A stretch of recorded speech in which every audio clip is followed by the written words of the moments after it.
Salut tout le monde, comment ça va? Donc aujourd'hui on se retrouve pour parler de l'autre moitié de soi de Brit Bennett. For the English video, it's going to be right after the French one, so I'm just going to put the time right here, and it's going to be in the description box, so you can click the timestamp. Donc, à Malheur, une ville tellement petite qu'elle n'est sur aucune carte des États-Unis, il y a des habitants qui sont noirs. Mais en fait, ils ont la peau tellement claire qu'ils pourraient passer facilement pour des blancs. Ils s'efforcent d'éclaircir leur teinte de peau avec des mariages métissés et c'est quasiment un crime aux yeux de ces gens-là de se marier à plus foncé que soi. Et on va suivre l'histoire de Désirée et Stella, deux jumelles qui, elles, rêvent de décamper de Malheur pour de bon parce qu'elles n'en peuvent plus de ce mode de vie-là qui est tellement restreint dans une ville méconnue, à toujours faire les mêmes choses avec les mêmes gens qu'on connaît depuis sa naissance. Donc, elles veulent vraiment s'échapper et elles vont fuguer jusqu'à la Nouvelle-Orléans où elles vont commencer une nouvelle vie. Mais plus tard, 14 ans plus tard pour être exact, Désirée va revenir à la maison à Malheur. Pourtant, Stella, sa jumelle, n'est pas avec elle et elles ont toujours été très proches. L'une n'allait pas sans l'autre. C'était un tout. C'était les jumelles, une des jumelles. Donc, c'était comme ça. C'est comme ça qu'on les distinguait comme personnes. Et quand Désirée va revenir sans sa jumelle, les gens vont se poser des questions. Mais qu'est-ce qui est arrivé à Stella? Et Stella, tout ce qu'elle sait, Désirée, c'est que Stella, sa sœur adorée, est partie devenir blanche. Comme vous vous en doutez, on va aborder dans ce livre-là le thème du racisme que je préfère qualifier dans ce roman-là de couleur de peau.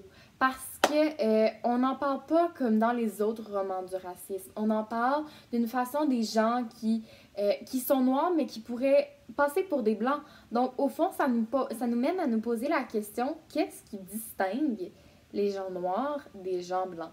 Parce que c'est pas vraiment... On a toujours cette mentalité-là que ce qui les sépare, c'est leur couleur de peau. Et comment tu sais que quelqu'un est noir? Ben, c'est parce que sa peau va être noire. Mais dans ce roman-là, c'est que on peut facilement passer de noir à blanc et comme on veut parce que la couleur de la peau est tellement pareille à tout ce qu'on pourrait trouver dans le monde que vraiment la différence, au final, elle se trouve dans le mental. Et ça, c'est très fort parce que Stella, qui est partie devenir une blanche, elle est identique à sa sœur qui, elle, est une noire. Et c'est là qu'on va vraiment voir la différence parce que tout est dans la manière d'être. Parce que cette histoire-là se passe dans les années 60 jusqu'aux années 80. Donc, on n'est pas dans le monde des 2000. On va vraiment avoir les mentalités des années 60 et 80. Mais ça nous prouve vraiment que il y a au-delà de la différence de couleur de peau, on est tous pareils. Un autre thème que j'ai beaucoup aimé qu'on aborde dans ce livre-là, c'est la transsexualité. Parce que dans un roman qui se passe dans les années 60 et 80, j'ai trouvé ça super audacieux. On est dans les années 2000 et bien que de nos jours, la transsexualité, c'est beaucoup mieux vu qu'avant, c'est pas encore tout à fait accepté de tous, loin de là.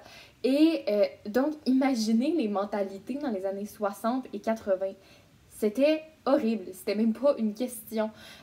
Donc, de voir que ces gens-là, ils existaient, j'ai vraiment trouvé ça super intéressant parce que c'est pas parce qu'on n'en avait pas, comme on n'en entendait pas parler dans ce temps-là, qu'il n'y en avait pas. Je veux dire, tout ce qui est dans la communauté LGBTQ, ça s'est pas passé du jour au lendemain. Boum! On s'est tous mis à avoir des particularités comme ça et avoir des préférences différentes. Non, ça a vraiment toujours été là. C'est juste qu'à un certain point, ben, les gens, ils pouvaient pas le dire. Et là, ça commence à être un peu plus accepté. Donc là, j'ai vraiment trouvé ça super intéressant de voir la vie de quelqu'un qui est transsexuel dans ces années-là. Donc là, dans cette histoire-là, ça va être un garçon ça va être une fille qui va devenir un garçon parce qu'il se sent comme ça. Et on va voir vraiment tout ce qui doit être changé. Donc, par exemple, sa poitrine. Ce garçon-là a encore une poitrine et il doit la camoufler jour après jour pour pas que ça se voit. Donc, j'ai trouvé ça super intéressant. Et on aborde aussi la question de la violence conjugale, que j'ai trouvé quand même super bien abordée parce qu'elle est abordée seulement pour un court temps, mais on va voir qu'elle a souvent des répercussions dans le livre. Donc, les enfants de cette femme-là qui est battue vont vivre les répercussions dans leur relation à eux. Et ça, on n'en parle pas souvent, mais quand les enfants sont témoins de violences conjugales, les enfants sont portés à imiter ce qu'ils voient. Donc, les enfants qui vont voir de la violence conjugale, soit ils vont imiter cette violence-là, soit ils vont tomber dans une insécurité, dans une peur justement de vivre ça. Ils vont vivre l'amour tout différemment, toutes leurs relations différemment. Et j'ai aimé que l'auteur montre un côté de ça parce que c'était vraiment essentiel, je trouve, de voir que ça affecte pas juste la personne qui le subit, mais aussi l'entourage. Il y a aussi le fait que ce livre-là est excellent. Donc, pourquoi il est excellent? C'est pas le genre de livre où est-ce que tu fais « Oh my God, j'ai tellement envie de savoir la suite. Je suis accrochée, c'est vraiment le suspense, c'est terrible. » J'ai pas du tout senti ça en lisant ce livre-là, mais ça a été un livre extraordinaire parce que on va vraiment découvrir plein de thèmes qui sont super importants, qu'on doit absolument connaître et qu'on doit en parler avec notre entourage. Et dans ce livre-là, l'aborde de manière parfaite, si j'ose le dire. C'est déjà tout pour la vidéo d'aujourd'hui. J'espère que vous avez aimé et que je vous ai donné envie de lire ce livre-là. Donc, on se retrouve dans une prochaine vidéo. Bye!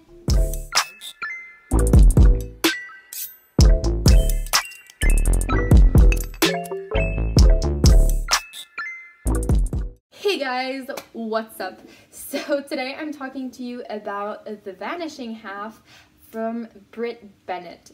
So absolutely loved it. So in Millard, a small town in the United States, people see it very, very badly that you marry with someone darker than you because they want to be as light-skinned as possible because they are black, but they want to be as white as a white person. And in this town live two twins, so Desiree and Stella. And those two girls are going to get very tired of this reclusive life in their small city that's not even really a city because it can't be found on any map of the United States. So they're going to run away to the New Orleans. And over there starts a new life for them. And 14 years later, Desiree is going to come back home in Millard. But she isn't with her twin sister Stella, and that's very weird because they were always together and they would never go one without the other. It was always one of the two twins. It was never Desiree or Stella. It was always the twins. So when Desiree comes back home without her sister, people ask themselves questions and they wonder what happened to Stella. And the only thing the only thing Desiree knows about Stella is that one day she left. She wasn't in the apartment, and her sister actually left to become a white person.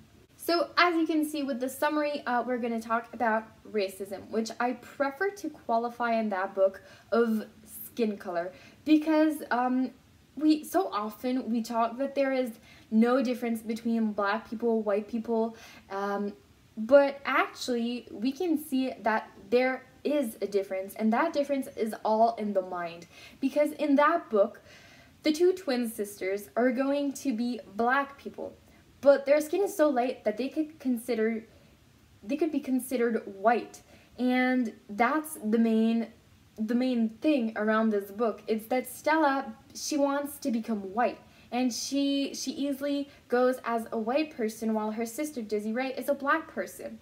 And why is that? Because Desiree, she thinks she is black, so she acts like it. She thinks that there's this mentality to have to be black, while Stella, she acts very confident and very unapologetic, because I have to tell you, this story takes place in the 60s and 80s, so we still have the old mentality that people were different. And so Stella acts like the world belongs to her, like white people are seen, and that makes her be a white person. So now the main question that you ask yourself reading that book is just, what is the difference between black and white people? Is it really is there something different in the minding that we have on how we are raised to see the world, to see ourselves?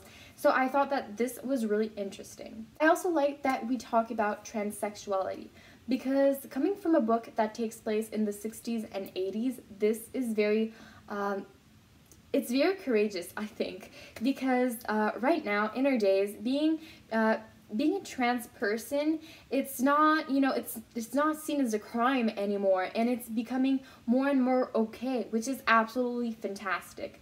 But still, there are people who unfortunately are not comfortable with that and think it shouldn't be. So imagine in the 60s and 80s, and you know, LGBTQ people just didn't appear one day out of thin air. No, they were always there. There was a time when it was more acceptable to say it, that you were actually, you preferred boys or girls, or you were transsexual. It was becoming more okay. That's why they said it. But they existed before, and we tend to forget that. And I found very, very interesting that in this book we're going to see the reality of a transsexual person in a time where it's not very acceptable and you can't really talk about it. So it's going to be a girl who becomes a guy because he is more comfortable with it, and he still has breasts because, well, he was a girl, and he has to hide that every day and make it, you know, make changes about his body and take decisions that are sometimes could harm his health, but they don't, he doesn't have access to the services and resources that we have today. So I really thought that this was interesting and realistic, really, on how transsexual people really had to live their life in a world that did not accept them. This book also talks about domestic violence, which I thought was very relevant because the character who lives domestic violence has a kid. And usually we tend to forget the aspect of the impact that this is going to have on the child later on in his life. Because, for example, the kid that is going to see domestic abuse or violence is going to tend to reproduce that, because kids learn by seeing things and imitating, like any other living thing on this planet. So if a child sees domestic violence, either he's going to repeat that himself, or he is going to it's going to lead to some insecurities and fears in this child when he's going to grow up.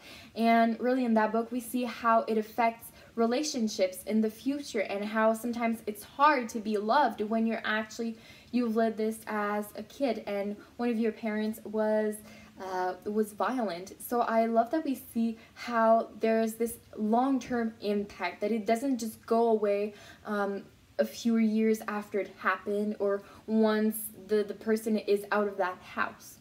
I also love this book because it is excellent. It's perfect. And it's not the type of book that you just go, oh my god, I want to know what's next. It's just so amazing. I'm hooked up. The suspense is killing me. I didn't actually feel this throughout the book, but it was so good because of the important things that we learn and we see and we explore throughout the book. Because I haven't read a book that talked about this subject so well and so realistically without any filter, really putting the reality forward in a long time. And I think it was very, very good, and you have to read it at least once in your life, because you know, it's just, the subjects are so important, and it helps to see everything with perspective, to really put things in perspective and question yourself about society before and society now, and the problems that we have to deal with and we have to put in the past so the future can be better. So that's it for today, guys. I hope you liked this video and I made you want to read that book, because it is so important to read that. If everyone on this planet read that book, the world would just be amazing. So I hope I made you want to read that book, and we're going to see each other in another video. Bye!